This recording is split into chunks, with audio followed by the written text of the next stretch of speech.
अजीम, अब ठीक है, डॉक्टर साहब भी यही कह रहे हैं। अजीम, महविश को बुलाओ, मैं उससे मिलना चाहता हूँ। बाहर है, अभी आएंगी आपसे मिलने।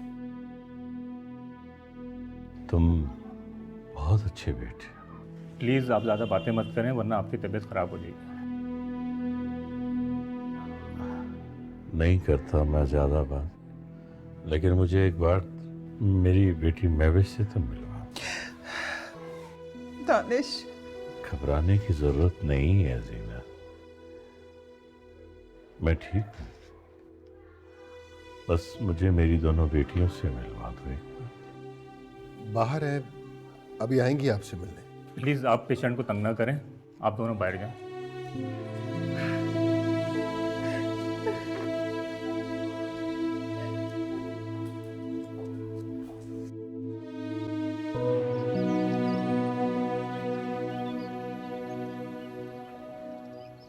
आप परेशान ना हो, दानिश साहब की हालत अब खतरे से बाहर है। जिस दिन डॉक्टर्स ऑपरेशन की डेट देंगे, मैं यहाँ पर मौजूद हूँ, आप फिक्र मत कीजिए।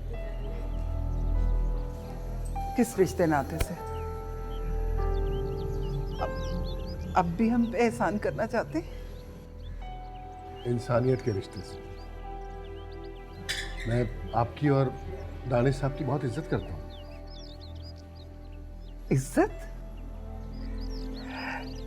एक इज्जत तो बची है हमारे पास, उसको भी रौंद डाला तुमने। मैं तो ये सोच के परेशान हो रही हूँ कि दानिश मुझसे सवाल करेंगे तो उनको क्या जवाब दूंगी। हार्ट अटैक से तो बच गए, मगर इस खबर से नहीं बच पाएंगे वो। मैं क्या करता, मैं बेबस था, मजबूर था। अब इतनी जिल्लत अपने घर में बर्दाश्त नहीं कर सकता था। और दूसरी जिल्लत को तो घर में पनाह दे दी है तुमने। मजबूर हूँ, बेटी है वो मेरी, माँ बनने वाली है, आप तो जानती हैं।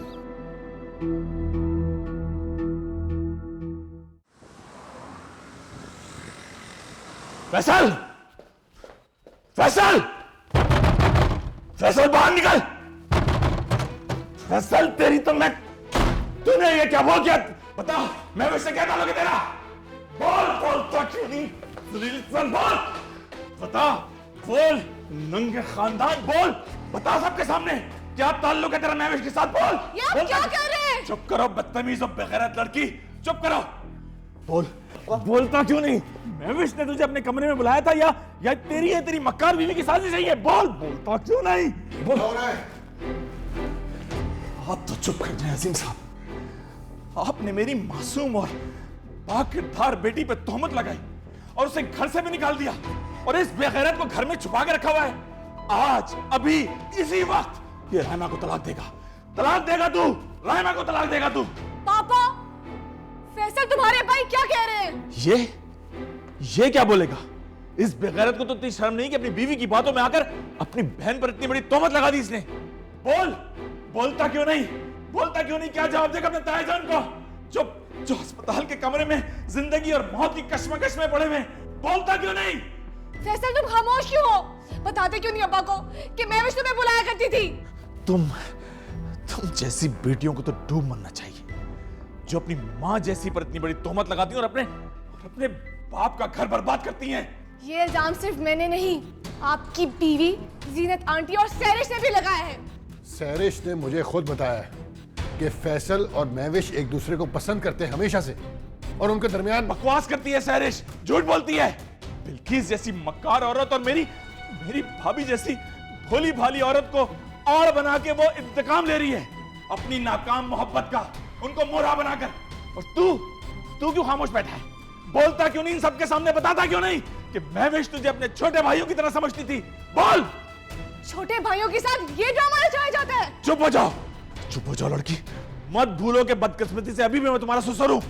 तुमने एक लफ्ज बोला ना तो मुझसे बुरा कोई नहीं होगा, लेकिन आज के बाद इसका इस घर से और तुमसे कोई ताल्लुक नहीं रहेगा। उठ, घर चल आज के बाद तेरा इस घर से और हमारे इन लोगों से कोई ताल्लुक नहीं है। आप फैसल को नहीं लेके जा सकते, ये मेरा शौहर है। पापा रोकिए इसे। क्यों क्यों तुम इस बेगैरत के साथ कोई रिश्ता जोड़ना चाहती हो जो अपनी बहन जैसी पे इतनी बड़ी तोहमत लगा सकता है? इकबाल साहब, ये रायमा के बच्चे का बाप है। हाँ, बच्चे का बाप है।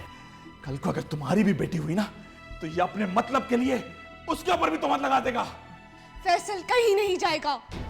चल जाओ जाओ जाओ, बैठ गाड़ी में।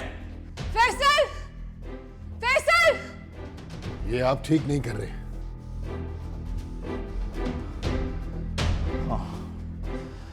अभी तक तो ठीक नहीं हो रहा था। ठीक तो उस दिन होगा अजीम साहब जिस दिन आप मेरी बेटी महविश को तलाक देंगे और मेरा बेटा आपकी बेटी को तलाक देगा। ठीक उस दिन होगा अजीम साहब, उस दिन होगा ठीक। पापा, आज के बाद मेरा इस घर से नाता खत्म, सब रिश्ते खत्म। मेरा आपसे रिश्ता खत्म, आपका महविश से रिश्ता खत्म और मेरे बेटे का हैमा से खत्म। हाँ, ये वो 2 लाख का चेक जो आप भाई साहब के इलाज के लिए हॉस्पिटल में जमा करा के आए थे, ये 20 लाख का चेक जो आपकी बेटी का मेहर था। आज सारा हिसाब किताब चुकता हो गया। मेरा और आपका कोई हिसाब नहीं रहा। ना आज के बाद मेरा इस घर से कोई रिश्ता, ना आपका मेरे घर से कोई रिश्ता। सब कुछ खत्म।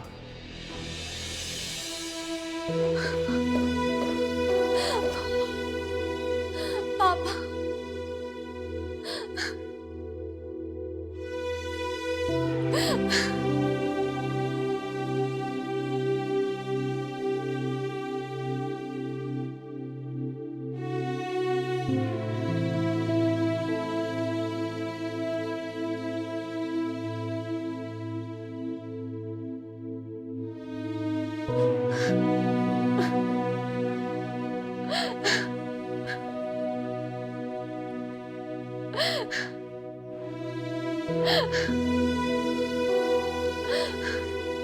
पापा,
सिस्टर, मेरे अब्बू पहले से बेहतर है, आप परेशान ना हो।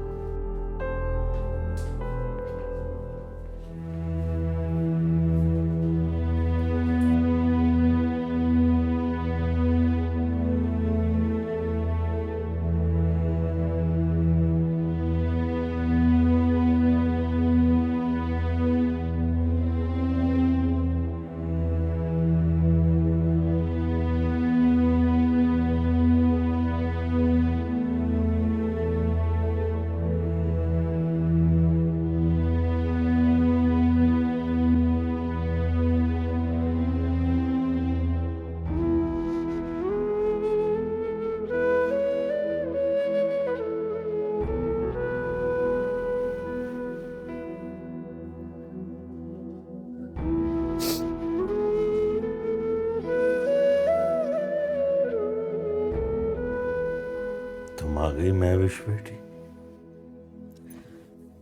जी अब्बू,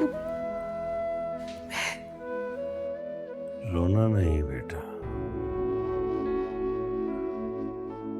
कुछ नहीं होगा मुझे। जब तुम्हारी पीएचडी कंप्लीट हो जाएगी ना, तो डिग्री लेने तुम्हारे साथ जाऊंगा।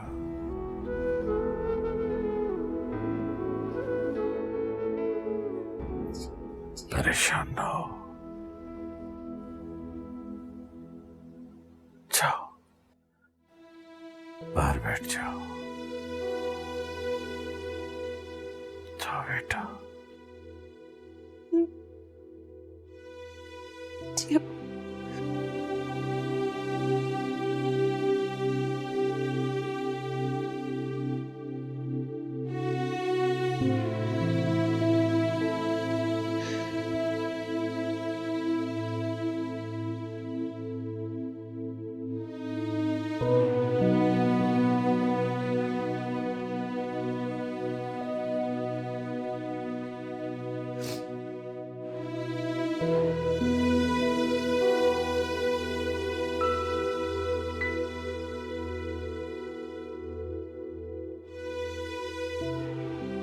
एक्सक्यूज मी,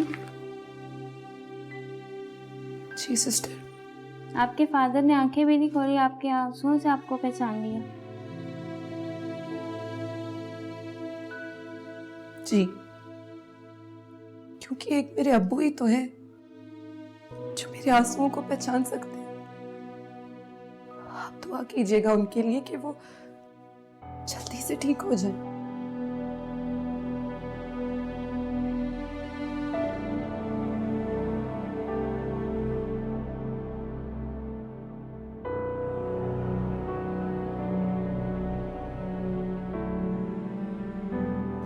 क्यों गई थी दानिश के पास?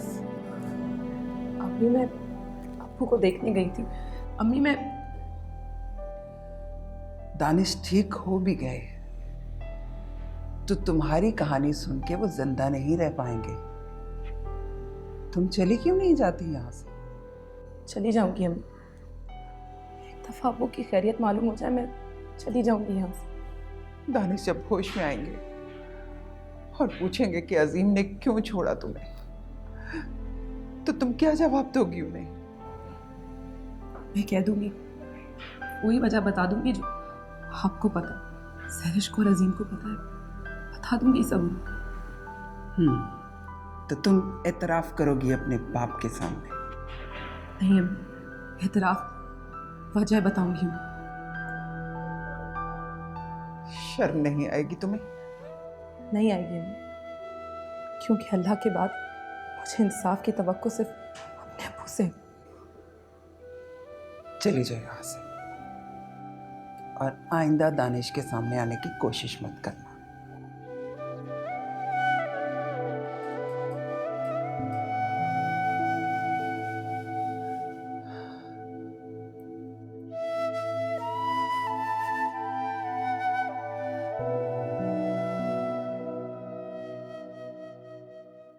आप प्लीज मेरी डॉक्टर साहब से बात कराएं। क्या इमरजेंसी में? तो उन्हें कहें कि यहां पर भी इमरजेंसी है, प्लीज। अच्छा चले ठीक है, मैं फिर हॉस्पिटल आता हूं। ओके रायमा बेटा, चलो उठो, हॉस्पिटल जाना। नहीं पापा, प्लीज जाए, किसी मुलाजमा को भेजे, दादू को भेजे प्लीज। मैं क्या करूं, कई बार उन्हें कहा है, वो नहीं आ रही। अच्छा तुम परेशान मत हो, मैं कुछ करता हूं। हाँ क्या हुआ? साहब जी, घर में तो इस वक्त कोई भी औरत नहीं है और वो बड़ी बेगम साहबा ने भी आने से इनकार कर दिया है। क्या मुसीबत है? घर में इतनी मुलाजमाएं थी, सब कहाँ मर गई हैं? साहब जी, आपकी शादी के बाद छोटी बेगम साहबा ने घर के सब काम अपनी जिम्मेदारी पे ले लिए थे। सिर्फ सफाई करने वाली मासी आती हैं। अब वो कपड़े धोने वाली मासी आई है और वो पिछली तरफ लॉन्ड्री में कपड़े धो रही है। अच्छा ठीक है, बुलाओ उसे। ठीक है साहब जी, मैं भी लेके आता हूँ उन्हें।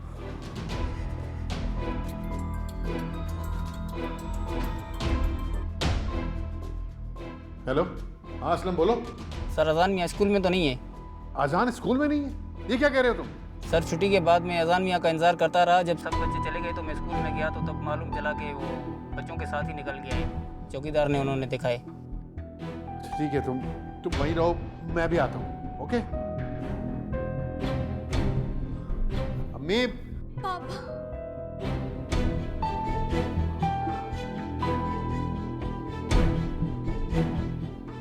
ये ले बेटा, उस महविश को भी साथ लेके आना, ये ना हो वहां नया चांद चढ़ा के बैठी हो। चल दफा हो जा, चला जा अपने कमरे में, घर से बाहर निकलने की जरूरत नहीं, समझा? क्या हो गया इकबाल मर्चेंट, जवान बेटे पे इस तरह से हाथ क्यों उठा रहे हो? अरे चुप हो जाओ बिल्किस, बात करने की जरूरत नहीं है, मैं भी तुम्हारा भी हिसाब किताब करता हूँ। देखना एक कमरे से बाहर ना निकले।